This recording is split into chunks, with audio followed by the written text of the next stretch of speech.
اور وہاں پہ جو اسٹیٹ تھی وہ یا تو خاموش تماشائی بنی ہوئی تھی یا بلکہ وہ ان ہندو انتخاب پسندوں کے ساتھ شامل تھی مسلمانوں کے ساتھ وہاں پہ ظلم ڈھانے میں.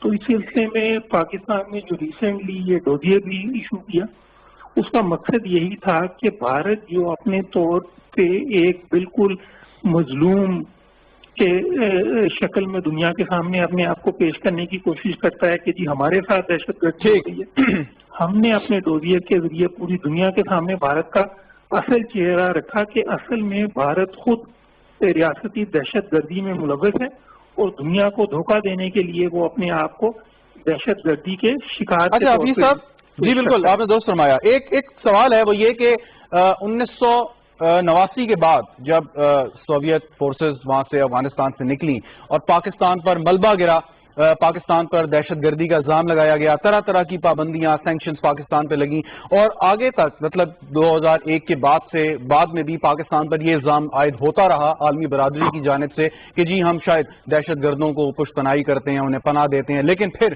جیسے ریاست پاکستان نے، عوام نے، سیاستدانوں نے قربانیاں دے کے ثابت کیا کہ پاکستان دہشت گردی کے خلاف ہے اور اس کا کلا کما کیا، وہ جو فیز تھا اس میں بھارت نے بڑی لیوریج لی.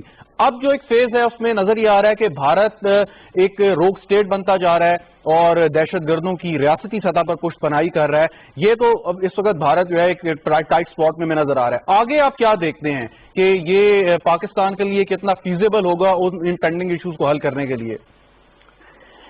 دیکھیں جس طرح آپ نے ابھی بتایا کہ 2001 کے بعد سے پاکستان انفارچونیٹلی دنیا کے سامنے بھارت نے جس طرح پاکستان کو پریزنٹ کرنے کی کوشش کی، حالانکہ پاکستان دنیا کا وہ واحد ملک ہے جس نے بڑی کامیابی کے ساتھ دہشت گردی کو شکست دی. ہماری جو ہے وہ مسلح افواج نے، لا انفورسمنٹ ایجنسیز نے جس طرح انہوں نے دہشت گردی کے خلاف، اور پاکستان کے سب سے بڑھ کے پاکستان کے عوام نے جس طرح دہشت گردی کے خلاف یہ جنگ نہ صرف لڑی بلکہ جیتی، اس میں پاکستان نے بہت زیادہ قربانیاں بھی دی. 2001 سے 19,000 سے زیادہ پاکستان کے اندر چھوٹے سے لے کے بڑے جو ہے وہ دہشت گرد حملے ہوئے. 83,000 سے زیادہ جو ہے وہ پاکستان نے جو ہے وہ جانوں کی قربانیاں جو ہے وہ پیش کی. $126 بلین سے زیادہ ڈائریکٹ نقصان ہوا پاکستان کی معیشت کو دہشت گردی کی وجہ سے. تو یہ پاکستان کی ساری قربانیاں آج پوری دنیا کے سامنے ہیں. بھارت نے جس طرح آپ نے ابھی کہا کہ جی بھارت نے جو ہے وہ غلط طور پہ دنیا کو گمراہ کرنے کے لیے پاکستان کو دہشت گرد ملک کے طور پہ پیش کرنے کی ناکام کوشش کی. آج پوری دنیا کے سامنے بھارت کا اصل چہرہ ان کے سامنے آ چکا ہے. آج ہم نے ٹھوس ثبوت دیے ہیں اپنے ڈوزیا کے اندر کہ کس طرح بھارت پاکستان کے اندر دہشت گردی میں انوالو ہے. اور میں آپ کو یہ بھی بتاؤں کہ آج پوری دنیا میں بھارت کا جو نیریٹو تھا اسے شکست ہوئی ہے. دنیا میں کوئی آج بھارت کے اس بیانیہ کو تسلیم کرنے کے لیے تیار نہیں ہے کہ بھارت دہشت گردی کا شکار ہے، بلکہ بھارت ایک ایسا ملک ہے جو کہ خود ریاستی دہشت گردی میں پوری طرح سے ملوث ہے آج. اچھا زاہد صاحب، ایک آخری سوال وہ یہ کہ کئی ایکسپرٹس فارن پالیسی کے یا بھارت کی سائیکی کو جو سمجھتے ہیں، جنرل صاحب اور امبیسڈر صاحب بھی بیٹھے ہیں، اوپینین آتی ہے کہ بھارت کی خاص طور پہ آر ایس ایس کو یا بی جے پی کو بھی اور نریندر مودی، امت شاہ، اجیت دوول جیسے لوگوں کو عالمی سطح پر جو ہے وہ جو دہشت گرد قرار دیا جائے یا ایسی روک تنظیمیں قرار دیا جائے، اور اس میں Pakistan international court of justice سے بھی اپیل کر سکتا ہے کہ جو پاکستان کے اندر کاروائیاں ہوئی ہیں. ایک جیتا جاگتا ثبوت ہمارے پاس ہے ان کی دہشت گردی کا. تو اس سلسلے میں پاکستان کی حکمت عملی کیا ہے؟ لیکن یہ حکومت پاکستان کی حکمت عملی یہ ہے کہ جی سب سے پہلے تو ہم بھارت کا یہ جو اصل چہرہ ہے یہ پوری دنیا کے سامنے رکھیں. ہم نے اپنا یہ جو ڈوزیا ہے، یہ ہم نے اپنا ڈوزیا تمام 5 جو ہے وہ permanent members of UN security council جو ہے ان کے ساتھ ہم نے یہ شیئر کیا. ہم نے انہیں بتایا ہم دنیا کے ہر فورم کے اوپر جائیں گے، ہم دنیا کے ہر پلیٹ فارم کو یوز کریں گے تاکہ بھارت کا یہ جو اصل چہرہ ہے، جو بھارت کی یہ ریاستی دہشت گردی ہے، اسے ہم پوری دنیا کے سامنے رکھ سکیں. اس میں آپ کو بتاؤں کہ پاکستان کا یہ جو موقف ہے اسے بھرپور تائید بھی حاصل ہے. ابھی آپ نے چین کی جو ہے وزارت خارجہ کا بیان دیکھا ہوگا. ہم یہ سمجھتے ہیں کہ سی پیک جو ہے نہ صرف پاکستان کی اور چائنا کی بلکہ پورے ریجن کی ترقی کے لیے انتہائی اہم ہے. اور نہ صرف پاکستان چائنا بلکہ باقی اور دنیا کو بھی، اس ریجن کے اور ممالک کو بھی اس چیز کا پوری طرح سے ادراک ہے کہ کس طرح بھارت جو ہے وہ سی پیک کے خلاف سازشیں کرنے میں مصروف ہے. اچھا زاہد صاحب مل کر جو ہے وہ ناکام بنائیں گے. تو زاہد صاحب کیا آر ایس ایس کو بین الاقوامی سطح پر دہشت گرد تنظیم قرار دے دینا چاہیے یا نہیں؟ دیکھیں جی، ہر وہ کام، میں یہ سمجھتا ہوں کہ ہر وہ کام جس سے بھارت کا اصل چہرہ جو ہے وہ بے نقاب ہو، اور جس طرح یہ ریاستی دہشت گردی میں ملوث ہے، جس طرح مقبوضہ کشمیر میں یہ ریاستی دہشت گردی میں ملوث ہے، اور جس طرح مسلمانوں کو آج ٹارگٹ کیا جا رہا ہے انڈیا میں، تو اس کے لیے ہر وہ قدم جو ہے اٹھانا چاہیے اور ہر وہ ایفرٹ ہمیں کرنی پڑے گی جس سے ہم بھارت کے اصل چہرے کو بے نقاب کر سکیں. ٹیک اٹ ایز یس. بہت بہت شکریہ زاہد حفیظ چودھری صاحب، وزارت خارجہ کے ترجمان ہمارے ساتھ موجود تھے. جنرل صاحب آپ کی جانب آتا ہوں، فارن آفس اسپوکس پرسن کا آپ نے یہ سنا جو ان سے میں کچھ کوشچنس کر رہا تھا، تو اب واقعی میں وقت ہے کہ بھارت کے اندر یہ جو چند نام نہاد تنظیمیں ہیں اور حکمرانی بھی کر رہی ہیں بدقسمتی سے، اور کچھ لوگ ہیں، ان کو باقاعدہ طور پر انٹرنیشنلی آئسولیٹ کیا جائے، ڈکلیئر کیا جائے. جینوسائیڈ واچ کی رپورٹ بیان آپ نے دیکھ لیا، پاکستان نے ڈاسیے دیے وہ آپ نے چیک کر لیے، باقی کتنے ثبوت سارے موجود ہیں. So what else do we need? جی دیکھیں، جینوسائیڈ واچ نے تو یہ پہلی دفعہ نہیں، میرا خیال دوسری تیسری دفعہ یہ وارننگ دی ہے، لیکن آپ کو ذرا ہسٹری پر نظر دوڑانی چاہیے، اور بالکل جو ریسنٹ ہسٹری ہے، یہ جو ڈپلومیسی ہے یہ آپریٹ کرتی ہے، جو پولیٹیکل اور اکنامک ورلڈ آرڈر ہے اس کے اندر ہی آپریٹ کرتی ہے، اسے باہر نہیں کر سکتی، اس کی لمیٹیشنز ہیں. تو ہماری ڈپلومیسی نے بہت اچھا کام کیا ہے within in the limits available to them. آپ دیکھیں کہ کشمیر کا مسئلہ جس طریقے سے اجاگر ہوا ہے، اور اب جیسے آپ خود بات کر رہے تھے کہ اب دنیا کو کم از کم یہ باور کرا دیا گیا ہے کہ جو وہاں پر لوگ اپنی مزاحمت کرتے ہیں وہ ڈیفینیٹلی دہشت گرد نہیں ہے، اور ایک ریاستی دہشت گردی وہاں پر چل رہی ہے. اس سے پہلے آپ نے دیکھا ہوگا روہنگیا مسلمانوں کے ساتھ برما میں کیا ہوا، یمن بھی آپ کے سامنے ہے، اسرائیل کی مثال آپ کے سامنے ہے. تو یہ معاملات ایسے سمپل نہیں ہے کہ ایک چیز برائی ساری دنیا کو نظر آ رہی ہو، بالکل سامنے ہو تو اس پر وہ ایکٹ کرتے ہیں. تو اس کے لیے آپ کو کافی کوشش اور محنت کرنی پڑتی ہے. آپ نے میرا خیال وہ جیسے وہ کہہ رہے تھے فارن آفس کے صاحب کے، لیوریج کیا ہندوستان نے اپنے اس بیانیے کو کہ جی ہم دہشت گرد ہیں. اب یہ لیوریج کرنے کی بات ہے، اور لیوریج کرنے کے لیے آپ کو تھوڑا سا لافیئر کی طرف جانا پڑے گا. دیکھیے بڑا اچھا کام کیا انٹیلیجنس ایجنسیز نے کہ آپ کو ایک معلومات فراہم کر دی. فارن آفس نے بڑا اچھا کام کیا کہ اس کو پھیلا دیا، مختلف سطح تک پہنچا دیا. ابھی آپ کو ایگزیکٹلی یو این کے جو مختلف آرٹیکلز ہیں ان میں سے دیکھ کر کہ یہ کس کس چیز کی خلاف ورزی ہوتی ہے، لا کے ٹرمز میں اس کو کنورٹ کرنا پڑے گا تاکہ پروسیکیوٹیبل ایویڈنس ہو جائے. اور جو P5 کنٹریز ہیں ان کے اپنے جو لاز ہیں ان کے مطابق اس کو رینڈر کرنا پڑے گا، تب جا کے یہ ہوگا. لیکن اس کے ساتھ میں یہ کہہ دوں دوبارہ کہ اگر دنیا کو آپ منوا بھی لے تو یہ ایک کام ہے، اور بہت سے کام ہیں کرنے والے. مثال کے طور پہ جو سول سوسائٹیز ہیں دنیا کی، ان میں بات کو پھیلانا، کیونکہ گورنمنٹس تو اپنا انٹرسٹ دیکھتی ہیں لیکن ان کا پریشر وہ لیتی ہیں سول سوسائٹیز سے، جب وہ گورنمنٹ کے اوپر اپنا پریشر ڈالتے ہیں. اور یہ جو ہیومن واچ اور کاؤنٹر ٹیررزم قسم کے جتنے آرگنائزیشن ہیں ان تک جانا چاہیے. لیکن آخر میں یہ پھر یاد رکھنا چاہیے کہ جو کام ہوگا الٹیمیٹلی اس میں آپ کو خود اور جو لوگ پس رہے ہیں جیسے ہندوستان کی اقلیتیں ہیں ان کو بھی کچھ کرنا پڑے گا. اگر کشمیر کے بارے میں آپ بات کرتے ہیں اس سلسلے میں کچھ اور بھی کرنا پڑے گا. چلیں میں اس کی تفصیل آپ سے میں اگلے سوال میں اس کی تفصیل آپ سے لیتا ہوں جنرل صاحب. تو یہ آپ خیال نہ کریں کہ بھی ڈپلومیسی کے ذریعے آپ کوئی حالات چینج کر دیں گے اور رویہ چینج کر دیں گے.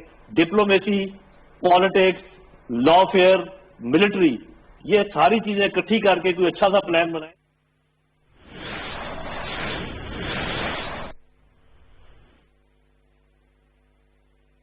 کر رہا ہوں کہ وہ وعدے پورے کر لیں.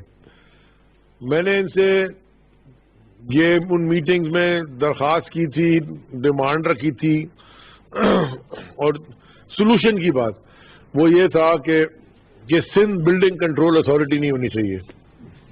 6 ڈویژن ہیں، ہر ڈویژن کی انڈیپینڈنٹ بلڈنگ کنٹرول اتھارٹی ہونی چاہیے. لاڑکانہ کی الگ ہونی چاہیے، میرپور خاص کی الگ ہونی چاہیے، حیدرآباد کی الگ ہونی چاہیے، کراچی کی الگ ہونی چاہیے، سکر کی جو کیونکہ کراچی میں بیٹھ کے آپ کو نہیں پتا سکر میں کون سی انلیگل کنسٹرکشن ہو رہی ہے اور جیک آباد میں کیا ہو رہا ہے کہ نہیں ہو رہا، اس لیے آپ ہر ڈویژن کی الگ بلڈنگ کنٹرول اتھارٹیز بناؤ. کراچی اتنا بڑا شہر ہے، کراچی میں پتہ نہیں چلتا کہ اس گلی میں کیا ہو رہا ہے، وہی نہیں مینج ہوتا آپ سے، تو آپ وہاں سے بیٹھ کے کہیں اور کیسے مینج کریں. دوسرا ایک ہے سندھ سالڈ ویسٹ مینجمنٹ. ابھی سندھ سالڈ کیا کچرے میں بھی آپ نے کمائی کرنی ہے کیا؟ وہ بھی آپ سے انڈیپینڈنٹ بنائیں، جو پنجاب کے اندر ہے کہ ہر ڈویژن کا اپنا سالڈ ویسٹ مینجمنٹ ہے. جیک آباد کے کچرا جو ہو رہا ہے وہ کراچی والے کو کیا پتا، اور کراچی میں جو کچرا ہو رہا ہے وہ حیدرآباد والے کو کیا پتا. تو آپ ڈیوالو کرتے ہیں، لوگوں کو اختیار دیتے ہیں وہاں تاکہ وہ جواب دے تو سکیں. ابھی آپ کراچی میں وہ بیچارہ چلا آ رہا ہے کمبر شداد کوٹ سے کراچی کمپلین کرنے کہ جی میرے یہاں کچرا پڑا ہے، کیونکہ سندھ بلڈنگ وہ جو ویسٹ وہ کراچی میں بیٹھا ہے. تو ادھر بھی تو ہونا چاہیے نا لوکل. سو دیر فور اس لیے میں کہتا ہوں کہ ہمیشہ ڈیوالو کریں، اور انہوں نے ہم سے کہا کہ ہم یہ کریں گے. ابھی تک ہم انتظار کر رہے ہیں کہ یہ کب نوٹیفیکیشن اس کا آئے گا. مجھے یہاں پتا چلا کہ 300 اسکول ہیں اس سال جہاں ہم گئے تھے پہلے، وہ 300 اسکول بند پڑے. میں نے درخواست کی ہے علی اللہ صاحب سے کہ وہ مجھے اسکولوں کی لسٹ دیں. 300 پیج، ہر اسکول کے اوپر ایک پیج بنا کے دیں تصویر کے ساتھ، لوکیشن کے ساتھ کہ کیا ہونا چاہیے وہ مجھے دیں. میں اس کو اٹھاؤں گا، جس فورم پہ بھی اٹھا سکتا ہوں، نیشنل اسمبلی میں بھی اٹھاؤں گا کہ مجھے یہ بتائیں نا. سندھ حکومت سے سوال تو پوچھ سکتا ہوں، میں الیکٹڈ ریپرزینٹیٹو ہوں. دوسرا پیچھے وہاں زرداری صاحب کے زمینیں بھی ہیں لیکن وہاں آر او پلانٹ نہیں ہے، پانی نہیں ہے.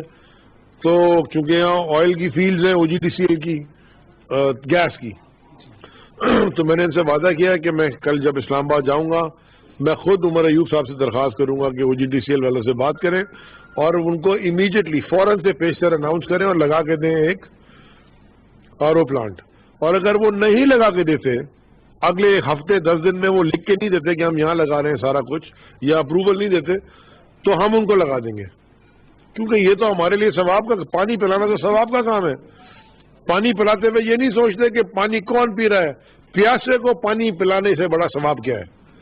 تو اگر یہ میں کر سکوں چھوٹی سی اپنی ذات میں، دوستوں یہاں سے پیسے اکٹھے کر کے، نہیں تو پورٹ قاسم سے یا کے پی ٹی سے یا پی این ایس سی کو بولوں گا کہ آپ کا کوئی سی ایس آر کا فنڈ ہوگا، ان کے بورڈز کے ساتھ میں جا کے ان سے درخواست کروں گا، وہ جو کا ہیلپ کر سکے کرتے رہتے ہیں ہیلپ. یہ ان کی یہ جو بڑی ادارے ہیں یہ اللہ کے کرم سے ہم جب سے آئے یہ پروفٹ میں ہیں. پی این ایس سی کا پچھلے سال کا پروفٹ 2.5 ارب روپے ہم نے دکھایا ہے ٹیکس دینے کے بعد. 9 جہاز سے اب 11 ہو گئے اور ہم 12واں خریدنے جا رہے ہیں. کبھی آپ نے یہ باتیں سنی ہے؟ میں آپ کو یہ اس لیے بتا رہا ہوں کہ یہ چیزیں ہوئی ہیں. پورٹ قاسم میں جہاں پہ ہر آدمی بات کرتا تھا کہ جناب قبضے ہو گئے، زمینیں بیچ کے پیسے بنائے، 2 سال میں ہم نے ایک زمین نہیں الاٹ کی، نہ بیچی. لیکن ٹیکس حکومت پاکستان کا ادارہ ہے، اتھارٹی ہے، 6 ارب روپے ٹیکس بھرا ہے پورٹ قاسم نے 19-20 میں. 6 ارب روپے صرف ٹیکس بھرا ہے، اور ٹیکس بھرنے کے بعد کا پروفٹ 15 ارب روپے ہے. تو یہ ادارے ٹھیک، یہ بھی حکومت کے ادارے ہیں. انشاءاللہ کے پی ٹی کی بھی میں آپ کو کچھ اچھی خبریں دینے لگوں گا تھوڑے دن میں. میں آپ سے صرف یہ کہہ رہا ہوں کہ جب آپ طریقے سے بیٹھ کے کام اور صاف و شفاف طریقے سے کریں تو سب سے زیادہ مدد آپ کو اللہ سے آتی ہے. وہ نیت دیکھتا ہے، خود بخود چیزیں، غلطی بھی اگر کرو تو وہ اینڈ ریزلٹ اس کا ٹھیک ہو جاتا ہے، اس لیے کہ آپ کی نیت صاف ہوتی ہے. اور یہ ہمیں عمران خان نے سکھایا، اور یہی عمران خان کی سیاست رہی ہے، اور یہی پالیٹکس ہونی چاہیے. یہ جو سیاست ہے اس ملک میں، یہ الٹے ہاتھ کی اور سیدھے ہاتھ کی، مانے لیفٹ اور رائٹ کی اب پالیٹکس ختم ہے. اب رائٹ اور رانگ کی پالیٹکس ہے، غلط اور صحیح. تو جو چیز غلط ہے اس کو غلط ہم کو بتانا پڑے گا، اور جو چیز صحیح ہے وہ ہم بھی ہائی لائٹ کریں. اور آپ لوگ بھی، جو آپ لوگ اپنے علاقوں میں رہتے ہیں، بلے جیسے سماج سے تعلق ہے، اگر آپ کو کوئی چیز اچھی نظر آ رہی ہے، میں کہہ رہا ہوں کہ اگر کوئی چیز اچھی ہوگی تو میں بتاؤں گا اچھی ہے، لیکن میں ڈھونڈ رہا ہوں کہ کیا چیز اچھی بتاؤں، مجھے سمجھ میں نہیں آ رہی. میں کدھر آ کے اچھی بتاؤں؟ میں ڈھونڈ رہا ہوں یار یہ بڑا اچھا ہو گیا. میں سوچوں کہ ایک چیز تو بتا دوں اچھی ہو گئی، کیا ہو گئی، مجھے نظر نہیں آئی کوئی. آؤٹ آف دا بلو ہے نا, اگر روڈ بن گئی والا جی بڑی سی روڈ بنا دی, بھائی صاحب وہ تو آپ کا کام ہے. کوئی ایک چیز آپ بناتے ہیں باہر نکل کے, کوئی دنیا کہاں چلی گئی ہے. ہم ابھی بھی بیٹھ کے سوچ رہے ہیں کہ شہر کا کچرا کیسے صاف کرنا ہے. مطلب یہ گورننس ماڈل ہے کہ سی ایم صاحب کے ساتھ 2 صوبائی وزیر, یہاں 3 فیڈرل وزیر, وہاں جناب این ڈی ایم اے کے 3 اسٹار جنرل, اور کیونکہ ہم نے کہا, حکومت نے کی تھی ہم آرمی کے تھرو اور ایف ڈبلیو کے تھرو کام کریں گے, تو کوئی کے جنرل بیٹھ کے ڈسکشن کیا کر رہے ہیں, گفتگو کیا ہو رہی ہے, مسئلہ کیا ہے, کراچی سے کچرا کیسے اٹھانا. میں کوئی شرم تو کریں, ہم اپنے آپ پہ شرم کریں. مجھے اتنی پاورفل کمیٹی کچرا اٹھانے کا سوچ رہی ہے, یا یہ نہیں سوچ رہی کہ ملک میں آپ کیسے لے کے جائیں, یہ فلاں یہ کچرا کیسے صاف کریں. یہ سندھ کا گورننس ماڈل ہے. اور یہ یہ گورننس ماڈل یا تو پہلا سال ہوتا ہے یا دوسرا ہم بولتے, یہ پہلی دفعہ تو حکومت میں نہیں ہے. 13 سال سے یہ کنزیکٹو حکومت کر رہے ہیں, اور اس سے پہلے بھی کئی دفعہ حکومت کرتے ہیں, بنی ہے ان کی, اون کرتے ہیں, یہ اون کرتے ہیں کہ جی سندھ ہمارا صوبہ ہے. بھائی صاحب پہلے تو ایک چیز یہ کلیئر کر لیں, سندھ میں جو بھی رہتا ہے سندھ اس کا ہے. یہ صرف لاڑکانہ میں پیدا ہونے کے بعد سندھی نہیں ہوتا. میں کراچی میں پیدا ہوں, میں بھی سندھی ہوں. تم کون ہوتے ہو مجھے نان سندھی بولنے والے؟ تو بلوچستان میں لوگ رہتے ہیں, وہ پشتو بھی بولتے ہیں, بلوچی بھی بولتے ہیں, دونوں بلوچ ہیں. میں کراچی میں رہتا ہوں تو میں اردو بھی بولتا ہوں, تو میں اردو بولنے والا سندھی ہوں. تو بہت سارے پٹھان بھی رہتے ہیں, وہ بھی اور کب سے سندھی ٹوپی پہنتے ہیں. تو کیا آپ بولے گے سندھی ٹوپی اتارتے کیونکہ تم پٹھان ہو؟ نہیں, یہ تو خوبصورتی تھی سندھ کی, کہ دنیا میں سارے سندھ کی خوبصورتی یہ تھی کہ سندھ کے لوگ مہمان نواز ترین لوگ تھے. وفاقی وزیر بحری امور علی زیدی کراچی کے مسائل پر بات کر رہے تھے اور کہا کہ کراچی اتنا بڑا شہر ہے, کراچی کے مسائل حل نہیں کیے جا رہے اور لوگوں کو اختیارات دیے جانے چاہیے تاکہ مسائل کا حل ممکن ہو سکے. اسی کے ساتھ ہی پاکستان ٹیلی ویژن نیوز سے فی الحال اتنا ہی.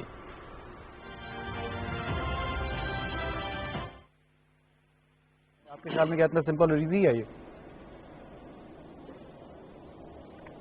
کہ ایزی کی بات تو نہیں ہے, مگر جو لاس, ہیومن لائف کا جو لاس ہے, جو وہاں پہ اگر یہ تیزی سے یوں سیٹل ہوتے گئے تو آپ اور ہمارے لیے بہت مشکل ہو جائے گا کہ جو وہاں کے اصل مالک, جو اصل وارث ہیں, ان کو ہم کیسے لوکیٹ کریں گے. ان کا کیونکہ اب اسٹیٹ سبجیکٹ تو انہوں نے لے ہی لیا ہے ان سے, ہمارا شناخت کا جو رائٹ ہے. آزاد کشمیر میں تو ہر کشمیری کے پاس اسٹیٹ سبجیکٹ ہے. یا جو جموں کی فیملیز جو یہاں پر آئی تھی 1947 کے اندر جو میسیکر ہوا تھا, وہ بھی آر ایس ایس نے کیا تھا. وہاں جس طریقے سے ڈیموگرافی چینج کی گئی, 5 لاکھ مسلمانوں کو جس طریقے سے شہید کیا گیا, سلاٹر کیا گیا آر ایس ایس کے گنڈوں نے کیا, اور وہاں پہ صرف اور صرف ہندوؤں کا راج ہے.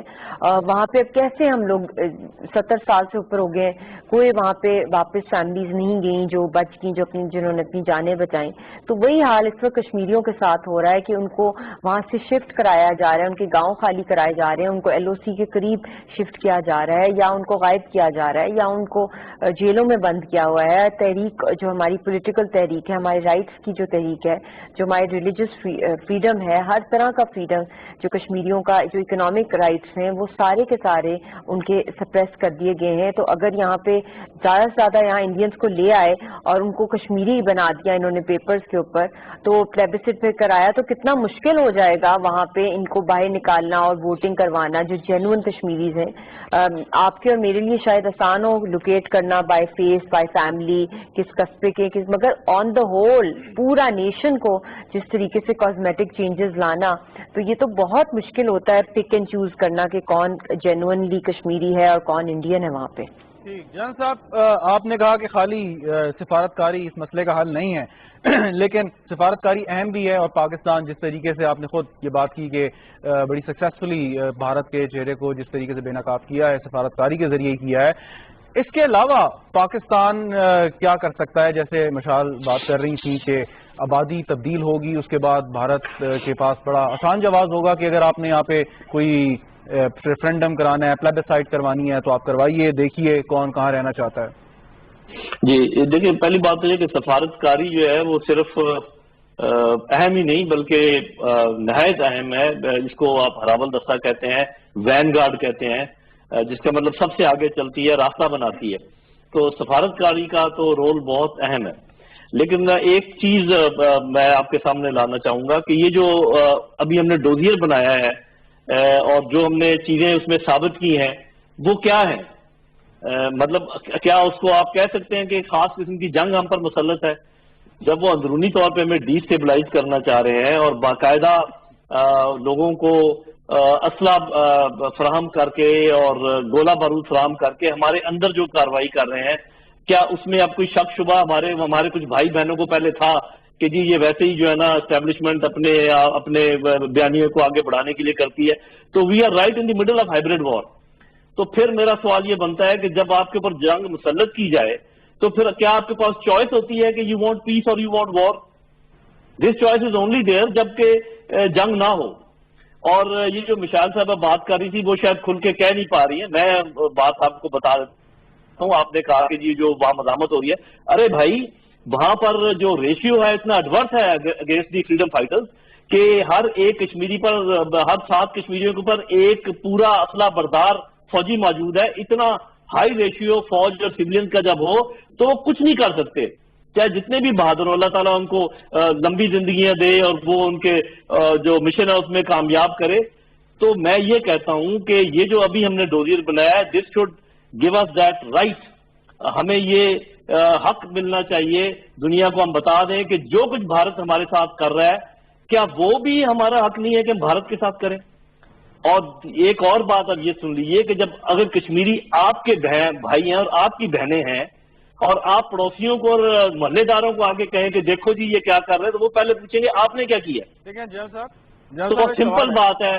ایک سوال ہے، میں نے پہلے باتیں کہی ہیں، وہ بھارت چاروں جو باتیں ہیں پولیٹیکلی، ڈپلومیٹیکلی اور ملٹریلی ایکٹ کر رہا ہے. بھارت اور ہم دہشت گردی کے ذریعے کوئی فائدہ نہیں ہوگا. بھارت جنرل صاحب، بھارت دہشت گردی کے ذریعے پاکستان کے معصوم شہریوں کو نشانہ بنانے کی کوشش کر رہا ہے اور کوششوں میں اکثر کامیاب بھی رہا ہے ماضی میں. پاکستان تو یہ نہیں کر سکتا. جی معصوم شہریوں کے خلاف نہیں کر سکتا، لیکن ان کے سارے سب لوگ تو معصوم نہیں ہیں، ان کے فوجی تو معصوم نہیں ہیں. ٹھیک چلیں آپ. اور دیکھیں ہمیں جو نا یو این کی آرٹیکل ہے، آپ کو ایکسیلنسی بہتر بتا دیں گے، جس میں یہ چیز لکھی ہوئی ہے کہ جب کچھ لوگوں کو آکوپائی کر دیا جائے تو آکوپیشنل فورسز کے خلاف کھڑا ہونے کا ان کا حق ہے، اور باقی قوموں کو یہ رائٹ ہے کہ وہ ان کی پوری مدد کریں ہر طریقے سے، یہاں تک کہ ان کو اسلحہ بھی فراہم کر سکتے ہیں. ہم کیوں شرمائے جا رہے ہیں؟ ٹھیک میسنجر صاحب، تو یہ بیانیہ یہی ہونا چاہیے. اور جو ہم جس طریقے سے کیس اپنا پریزنٹ کر رہے ہیں مقبوضہ کشمیر کا بھی، کہ اس وقت جو آکوپیشنل فورسز ہیں، قابض افواج ہیں، ان کو فوری طور پر وہاں سے یو این کے تحت جس طریقے سے بھی آپ نے نکالنا ہے اور اس کا جو حل کرنا ہے، اور اسی پر یہ چیز بھی لاگو ہوگی جو جنرل صاحب ابھی اپنا آرگومنٹ دے رہے ہیں. امبیسڈر صاحب دیکھیں جی، بات یہ ہے کہ یہاں پر کوئی شک نہیں ہے. جیسے میں نے پہلے بتایا انٹرنیشنل کورٹ آف جسٹس میں وہ کیس چلتا رہا، ساری دنیا نے دیکھا. کوئی چھوٹی بات نہیں ہے یہ، جس کے اندر بتایا گیا کہ کس طریقے سے انڈیا نے پلان کر کے یہ اس کو بھیجا، اور اس نے پورا جال بچھایا ہوا ہے. اس جال کو ظاہر ہے وقت لگ رہا ہے اس کو توڑنے میں، کیونکہ آپ کو کئی دفعہ نظر آتا ہے کہ اس شہر کے اندر دہشت گرد پکڑے گے، وہاں پکڑے گے، انہیں کے بھیجے میں. تو یہاں سے ایک تو پہلے تو اپنی قوم کو بھی تو سمجھانا ہے نا کہ ان کے ہاتھ نہ چڑھے. دیکھیں سب سے وہ ان کے بندے تو کچھ چند ہیں جو یہاں گھسے ہیں، اپنے لوگوں کو بھی تو سمجھانا ہے نا یار کہ آپ مہربانی کر کے ان کے ہاتھوں میں نہ کھیلیں. یہ ایجوکیشن بڑی ضروری ہے. دوسری بات یہ بتاؤں میں آپ کو کہ یہاں پہ بین الاقوامی سیاست کس قسم کی چل پڑی ہے. یہاں آپ دیکھ رہے ہیں کہ امریکہ ہندوستان کو استعمال کر رہا ہے چین کے خلاف. وہ نہیں ہوگا، وہ یہ ان کے برابری نہیں. ابھی دیکھیں نا جو اسٹینڈ آف ہوا ہے چین ہندوستان کا، یہ بھی 2-3 ہفتے پہلے یا مہینہ پہلے جو ہوا ہے لداخ میں، جہاں دیکھیں نا انڈیا نے بلنڈر کیا. پہلے 62 میں بلنڈر کیا جہاں پر نہرو جیسا اتنا بڑا سیاستدان مار کھا گیا. مودی صاحب نے اپنی فوج کو آگے کر دیا، اور انہوں نے خیال نہیں کیا کہ جب یہ آرٹیکل 370 کو ختم کیا پچھلے سال اگست میں، انہوں نے سوچا کہ صرف 2 پارٹیز ہیں، کون؟ پاکستان اور یہ کشمیری لوگ. ان کو یہ نہیں پتا تھا کہ بھائی یہ معاملہ لداخ ایک کنٹینسٹ ایشو ہے، اس کے اندر چین بھی شامل ہے، اور یہ غلطی کی. چین نے ان کو قابو کیا اور ایک سبق سکھایا. بات یہ کہ یہاں سیاست چل رہی ہے بین الاقوامی. امریکہ، ویسٹرن کنٹریز ہندوستان کو استعمال کر رہے ہیں چین کو دیوار سے لگانے کے لیے، اور وہ کامیاب نہیں ہوگا، لیکن وہ لگے ہوئے.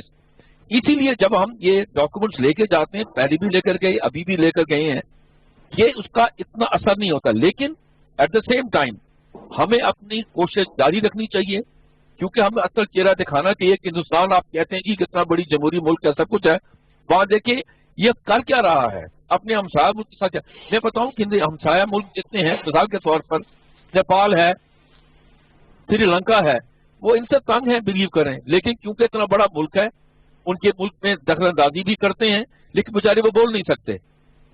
تو اس وقت کووڈ کی وجہ سے نیچرلی اسپیکنگ ہمارے وزیر اعظم صاحب جا نہیں سکتے ان ملکوں میں، ورنہ یہ وقت ہے کہ ان ملکوں میں جا کے ان کو اصل چہرہ ہندوستان کا دکھائیں کہ بھائی میرے یہ جو نیریٹو ہمارے متعلق خراب کیا جا رہا ہے اصل تو یہ آپ کے خلاف ہے. بالکل ٹھیک، بالکل ٹھیک. مشال ملک سے ہو کے آپ کے پاس آتا ہوں. مشال ملک صاحبہ یہ بتائیے گا کہ بھارت کے جو تجزیہ کار ہیں، ان کی سرکار ہے، ان کا ایک عجیب قسم کا بیانی ہے. کبھی بھی بات کریں وہ اس چیز کو ایڈمٹ کرتے ہیں کہ کشمیر میں پرابلم ہے، لیکن وہ یہ کہتے ہیں کہ جی چند علاقے ہیں، بارہ مولا کا نام لیتے ہیں، کپواڑہ، اننت ناگ، ان کے علاوہ جی پورے کے پورا آپ دیکھ لیں کشمیر میں بالکل امن ہے، اور صرف چند شورش زدہ علاقے، یہ ان کا کہنا ہے. میں چاہتا ہوں اس کو تھوڑی سی وضاحت آپ کر دیں.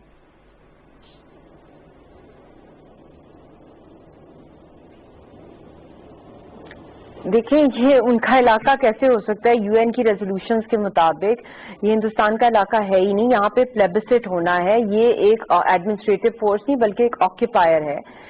فوج ڈاکیومنٹ ایک سیشن کے تحت جس طریقے سے یہاں پہ جو جعلی ڈاکیومنٹ کے تحت مہاراجہ ہری سنگھ کے بعد یہاں پہ انہوں نے جو چھلانگ ماری ہے، اس دن سے لے کے ہندوستان کی آرمی کا جو بوٹ ہے، جو کالے قوانین ہیں، جو سارے کشمیریوں کے رائٹس انہوں نے دیے ہوئے ہیں، اور جس طرح لودھی صاحب نے بھی بات کی ہے، وہاں پہ مشروم گروتھ ہے ہندوستان کی آرمی کی. That is the only vegetation that grows, اور the dead bodies of our martyrs. یہ ہے وہاں کا ریالٹی اس وقت کی. یہ ایک آکیپائر ہیں. سب سے پہلی ہماری ڈیمانڈ یہی ہے کہ اس جگہ کو ڈی ملٹرائز اور ڈی ویپنائز کرایا جائے، اور یہ ہر کشمیری کا رائٹ ہے کہ وہ کھڑا ہو سکتا ہے، وہ ویپن بھی اٹھا سکتا ہے اپنی جگہ کو پروٹیکٹ کرنے کے لیے، کیونکہ وہ وارث ہیں، وہ مالک ہیں. انٹرنیشنل لا، یو این اجازت دیتا ہے اس بات کی. اس کے باوجود بھی یہ ایک 99.9% ایک پرامن تحریک ہے، ایک سیاسی تحریک چل رہی ہے وہاں پہ، جس کو اوور ڈیکیڈز یہ کل نہیں کر سکے. مگر کتنا اور ہیومنلی پاسبل نہیں ہے کہ وہ کافن کلیڈ ہو کے بھی کس طریقے سے اس لا فیئر کو کمبیٹ کر سکتے ہیں. یہ تو لا فیئر اسی طرح کمبیٹ یا کمپیٹ ہو سکتا ہے جب آپ اس کو انٹرنیشنلی لے کے جائیں گے، اور اس میں پاکستان کا بہت ہی کروشل رول ہے. اس کے اندر اس کو بہت وار فوٹنگ کی ڈپلومیسی، ایڈوکیسی چاہیے، اور اس کے اندر فارن آفس کے اندر ایک پورا فل فلیج ایک لیگل جو ہے ایک سیل بنانے کی بہت اشد ضرورت ہے اس ٹائم پہ. اور اس کے ساتھ ساتھ وہاں پہ جو یو این سیکورٹی کاؤنسل ہے وہاں یہ معاملہ اٹھایا جائے. جو جنیوا کنونشن 4 کی وائلیشن ہو رہی ہے، کوئی بھی ڈسپیوٹڈ ٹیریٹری جو یو این کی امبریلا میں فال کرتی ہے، وہاں پہ آپ ڈیموگرافی نہیں چینج کر سکتے، چاہے کسی بھی طریقے میں وہاں پہ آپ نہیں چینجنگ ہو سکتی، کیونکہ وہاں پہ ابھی تک اس کا جو فیصلہ ہے وہ پینڈنگ ہے، کیونکہ ابھی تک وہاں پہ ریفرینڈم نہیں ہوا، رائٹ ٹو سیلف ڈٹرمنیشن نہیں ایکسرسائز ہوا. اور یہ تو ڈائریکٹ جانا چاہیے U N trusteeship council کے اندر. اس وقت اگر اس میں یہ نہیں جاتا یہ معاملہ، اور یہ آئیڈیل سچویشن اس لیے بھی ہے کیونکہ یہاں پہ آلریڈی راجناتھ نے جو ڈیفینس کے ان کے منسٹر تھے لاسٹ ایئر 27 فیبروری کو بھی انہوں نے کہا تھا کہ ہم لوگ اپنی نو فرسٹ یوز جو ہے نیوکلیئر آرسنل کی وہ ہم ریویو کریں گے، اور نیوکلیئر کوڈز ایکسچینج ہوئے تھے. ابھی بھی حالات جو اس وقت ایل او سی پہ چل رہے ہیں اور جو کچھ تماشا چل رہا ہے، ہندوستان ایک اور وار سٹنٹ سٹارٹ کرانا چاہتا ہے. یہ پورے خطے کے لیے، پوری دنیا کے لیے 3 nuclear powers eyeball to eyeball ہیں، انڈیا، پاکستان اور چائنا. اور اس کی روٹ کاز یہی ہے کہ کشمیر کا جو مسئلہ ہے ابھی تک ریزالو نہیں ہوا. اس لیے اس کو ایڈوکیٹ کرنا ہے from the line of the Kashmiris for their survival before we become extinct. ہماری لیڈرشپ کو وائپ آؤٹ کیا جا رہا ہے، اور اس کے ساتھ ساتھ جو اس کے ریجنل اور گلوبل امپیکٹس ہیں اس کے نیوکلیئر ہونے کے، اس کی سیکیورٹی اور جو پیس کاسٹ ہیں اور اس کی جو اکنامک کاسٹ ہیں، اس کے لیے اس کو جتنا زیادہ گلوبلائز کیا جا سکتا ہے اتنا کم ہے. اچھا یہ بتائیے گا مشال ملک صاحبہ، یہ بتائیے گا کہ یاسین ملک ہوں، سید علی گیلانی ہوں، عبدالغنی بھٹ جو نہیں ہیں وہ ہوں، مطلب جتنے یہ سیاسی رہنما کشمیر کے اندر ہیں، وہ بات چیت کے ذریعے، مذاکرات کے ذریعے، لوگوں کو پرامن رکھنے کے ذریعے یہ بات چیت کا سلسلے کو ماضی میں وہ آگے بڑھاتے رہے ہیں، لیکن اب وہ صورتحال تبدیل ہو رہی ہے. اور دوسری جانب پہ وہ کشمیری نوجوان ہیں کہ جنہوں نے ہتھیار بھی اٹھائے ہیں، جو تنگ آ گئے ہیں ظلم و ستم سے. تو وہ لوگ جو سیاسی عمل کے ذریعے اس مسئلے کا حل چاہتے تھے یا بھی چاہتے ہیں، کیا ان کی سوچ تبدیل ہو رہی ہے؟ وہ برہان مانی اور دیگر جو کشمیری مجاہدین ہیں ان کی حکمت عملی کو، ان کی پالیسی پر زیادہ آپ کے خیال میں اڈاپٹ کرنے لگے ہیں یا نہیں؟ دیکھیں اس وقت جو صورتحال ہے وہ یہ ایکسپلوزڈ ہو سکتا ہے پورا ریجن، اور پش اگینسٹ دا وال کر دیا گیا ہے کشمیریوں کو. ان کو کوئی پولیٹیکل فریڈم نہیں ہے، ان کو ہر طرح کی جو ان کی اسپیس ہے ایگزسٹنس کی اس کو بالکل ہی ختم کیا جا رہا ہے. یہ وقت بہت کروشل ہے کہ اس کے اوپر کوئی فائنل سیٹلمنٹ ہو، اور دی اونلی وے فارورڈ اگر ہم پرامن طریقے سے چاہتے ہیں تو وہ اس کے لیے ہم نے اگر انٹرنیشنلائز کو کرنا ہے تو ہم نے سب سے پہلے یہ کرنا ہے کہ ہندوستان کے اوپر ڈیفینس اور اکنامک سینکشنز لگائی جائیں، کیونکہ یہ صرف کشمیریوں کی بات نہیں ہے، یہ پورے خطے کی تباہی کا مرکز بن گیا ہندوستان. نیبرنگ کنٹریز کا جو پریشر ہے جو ان کے ساتھ کیا جا رہا ہے، اس کی فیشسٹ پالیسیز، چاہے 1.8 جو بنگلہ دیشیز کو اسٹیٹ لیس کر دیا انہوں نے اینٹی مائنورٹی بل کے تحت، چاہے وہ نیپال کا کالا پانی انہوں نے اپنے میپ میں ڈال دیا، اور افغانستان کے اندر بھی دیکھ لیں جو امریکہ کا ایگزٹ ہو رہا ہے، پھر جو انہوں نے چائنا کے ساتھ، لداخ کے اندر اور بھی ریجن کے اندر، آپ ایران کے ساتھ ان کی ٹرمز دیکھ لیں. حالات بہت ہاسٹائل ہیں because of the fascist policies of RSS.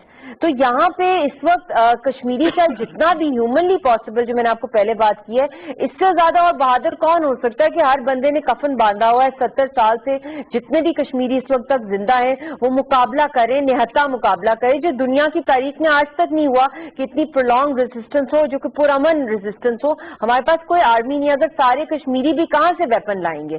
وہ نہیں کر سکتے کیونکہ وہ ایک فلی اکوپڈ آرمی ہے، ان کے پاس اتنا بڑا ڈیفینس کا ٹریڈ کا میکنزم ہے ہندوستان کا. آئے دن وہ ایک ایکسپیریمنٹنگ گراؤنڈ بنایا ہوا ہے انہوں نے اپنے ویپنز کا، اور وہ ویپنز ٹیسٹ ہی ٹرائل ان کا ہوتا ہے مقبوضہ جموں کشمیر میں جو باہر کے ملکوں سے وہ ویپنز لیتے ہیں. تو سب سے پہلے تو یہی انلیگل ہے جو کہ ڈیفینس کا ٹریڈ کر رہا ہے ہندوستان دنیا بھر میں، جہاں جہاں سے وہ ویپنز لیتا ہے، چاہے فرانس سے لیتا ہے، چاہے اسرائیل سے لیتا ہے، چاہے کہاں سے لیتا ہے، چاہے وہ رشیا سے لیتا ہے، یہ انلیگل ہے کیونکہ وہ ایک ان آرم نیشن کے اوپر وہ یوز کرتا ہے. اس بیسس پہ بھی یہ ڈیفینس ٹریڈ بند کروانے کے لیے بھی ایک بہت اسٹرانگ ایڈوکیسی اور لابی کی ضرورت ہے، اور اس کو فل فلیج طریقے میں اس کے اوپر کیمپین چلانا، اور کیونکہ ہندوستان کے خلاف پروپیگنڈا نہیں ہے، حقیقت ہے، جو کہ جب تک کہ ہم اس کے اوپر ایک فل فلیج پالیسی کے تحت نہیں کریں گے، اور جو کہ نظر نہ آئے وہ پالیسی، کبھی کبھی وہ ویو آئے جب کلنگ زیادہ ہو، اس کے علاوہ اتنا زیادہ شور نہ ہو، تو it will be too late.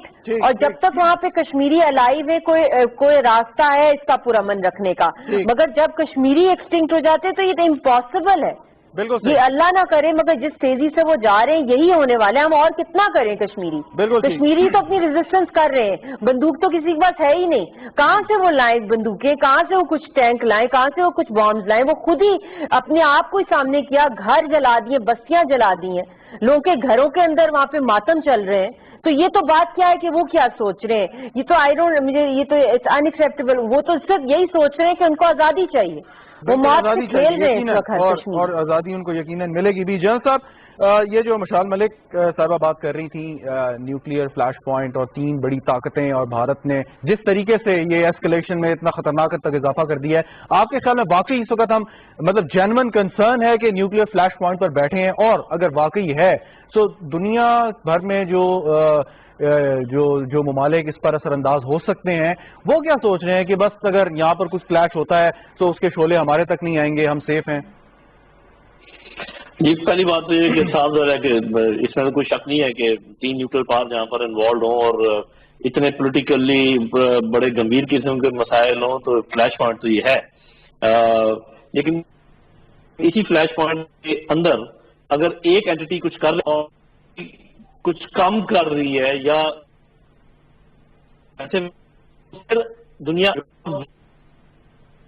کو پتا ہے کہ یہ ایسے میچ نہیں ہو رہا جس میں کہ کسی قسم کی ایسکلیشن کا خدشہ. جب آپ ایسکلیشن کا خدشہ پیدا کریں گے تب دنیا شاید آپ کی طرف توجہ دے گی. اور یہی میں بار بار کہہ رہا ہوں، ایک بہت دیا جاتا ہے، منطق دی جاتی ہے کہ جی ایک چیز جو آپ نے کئی دفعہ ٹرائی کر لی، بار بار کیوں ٹرائی کرتے ہیں؟ ہم لوگ سمجھتے ہیں جو پڑھے لکھے ہیں کہ ایک پالیسی ہوتی ہے، ایک اسٹریٹجی ہوتی ہے، تو پالیسی ہمیشہ پرسو کی جاتی ہے، اسٹریٹجیز آپ تبدیل کر سکتے ہیں. تو میں پھر کاؤنٹر سوال کروں گا کہ کیا ہم نے ڈپلومیسی یوز نہیں کی 70 سال میں؟ اگر آپ کا یہ آرگومنٹ ہے کہ آپ نے ایک چیز استعمال کر کے دیکھ لی وہ نہیں کامیاب ہوئی تو آپ جو دوسری چیز بار بار استعمال کریں تو میرے بھائی وہ تیمور لنک کا یاد ہے کہ 100ویں دفعہ چونٹی چڑھی تھی اور تب جا کے وہ اوپر پہنچ گئی تھی. تو ان چیزوں میں سبق ہوتا ہے. تو یہ کہنا ہر چیز کا ایک وقت ہوتا ہے, ایک اسٹریٹجی ہوتی ہے, کی جاتی ہے. تو مشعل صاحبہ بالکل جو آپ کے سامنے بات کر رہی ہیں کہ وہ لوگ کیسے ریزسٹ کریں, کیا کریں, ہمیں کم از کم ان کو انیبل کرنا چاہیے کہ وہ ریزسٹ کر سکیں اور وہ زندہ رہ سکیں. ایسا نہ ہو خدا نہ خواستہ کہ یہ خاص روبیکون سے آگے چلی جائے تھریش ہولڈ سے بات اور پھر یہ انریٹریویبل ہو جائے. ایک چیز میں آپ کے سامنے کہنا چاہوں گا کہ اگر حکومت کے ذہن میں یا کسی لیڈرشپ کے ذہن میں کوئی حل ہے کشمیر کا جو وہ شرماتے ہوئے بتا نہیں رہے اپنے عوام کو, تو میرا خیال ہے عوام کو بتائیں, عوام کو عوامی جو رائے عامہ ہے اس کو ہموار کریں اور شیئر کریں عوام کے ساتھ کہ آپ کے ذہن میں ہے کیا, تاکہ اس کے مطابق پھر آگے عوام بھی سوچیں. کہہ دیں کہ جی یہ کام ہم نہیں کر سکتے اور ہم نے پوری کوشش کر لی تو اب ہمیں ایسے کرنا چاہیے. تو یہ جو ہے نا مجھے اس قسم کا شک پڑ رہا ہے, اللہ نہ کرے کہ ہو, کہ دیر از سم انڈرسٹینڈنگ سم ویئر کہ جی یہ کشمیر آخرکار ایسے حل ہوگا. تو وہ انڈرسٹینڈنگ شیئر کریں عوام کے ساتھ, عوام کو سمجھائیں, ان کو ایجوکیٹ کریں تو شاید وہ اس طریقے سے ہو جائے. لیکن پروفیشنل ان کو اتنے دکھ میں رکھنا, اتنے مظالم میں رکھنا, کم از کم کو ایک ملے کہ یہ ظلم کی بات درست ہے کہ ہمیں ہر وہ منظور ہے اس کا آپشن جس میں کشمیریوں پر سب سے پہلے ظلم و ستم تو ختم ہو. بالکل آپ کی بات درست ہے کہ ظلم و ستم بند ہونا چاہیے اور اس کے ساتھ ساتھ یہ کہ عوام کے سامنے جو بھی آپ کی حکمت عملی ہے وہ رکھنی چاہیے, لیکن شک کوئی نہیں ہونا چاہیے. ابھی تھوڑی دیر پہلے جو وزارت خارجہ کے ترجمان بات کر رہے تھے تو میرے خیال میں اس کے بعد کسی شک کی گنجائش باقی نہیں رہتی ہے. بیسٹر صاحب, نریندر مودی الیکشن جیتنے سے پہلے بچر آف گجرات کے نام سے مشہور, یورپ نے, امریکہ نے, کینیڈا نے ویزا دینے سے انکار کر رکھا تھا, ساری چیزیں اپنی جگہ پہ تھیں, اس کا ایک چہرہ سامنے تھا, ایک پوسٹر تھا, اس کے بارے میں جو ورلڈ لیڈرز کی, ان کیپٹلز کی جو اوپینین تھی وہ ہمارے سامنے. اس کے بعد وہ وزیر اعظم بنتا ہے, اس کو ویزا بھی ملنا شروع ہو جاتا ہے, لوگ ویلکم بھی کرتے ہیں, مطلب وہاں پہ بڑے بڑے جلسے بھی کرتا ہے وہ. سو اس کی بات اپنی جگہ پہ ٹھیک ہے, بھارت کا سائز, بھارت کی اکانومی, بھارت کی لابنگ, فائن, لیکن ہم نے بھی شاید ماضی میں اس میں کوئی کوتاہی کی ہے کہ ہم جس طریقے سے اس چیز کو ایکسپلائٹ کر سکتے تھے ہم نے نہیں کیا. یہی موقع اگر بھارت کے پاس اگر آتا تو اس وقت پاکستان کا واشر کر چکا ہوتا.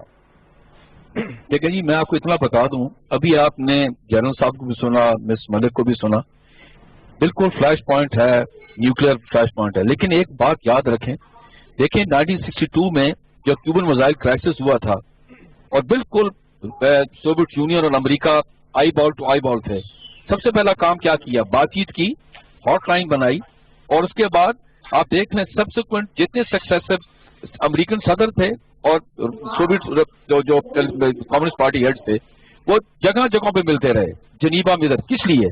تاکہ کیونکہ نیوکلیئر پاور جو تھے, اور حالانکہ جنگیں جاری رہیں, کورین جنگ تھی, ویٹنام کی تھی, آگے دی تھی, کہ یہ آپس میں بات چیت کرتے رہے تاکہ جو ٹیمپریچر کو لو کریں. ابھی دیکھیں سب سے پہلے کام کرنا چاہیے, دیکھیں اب یہ اس میں کوئی شک نہیں ہے کہ ہندوستان کیا کر رہا ہے.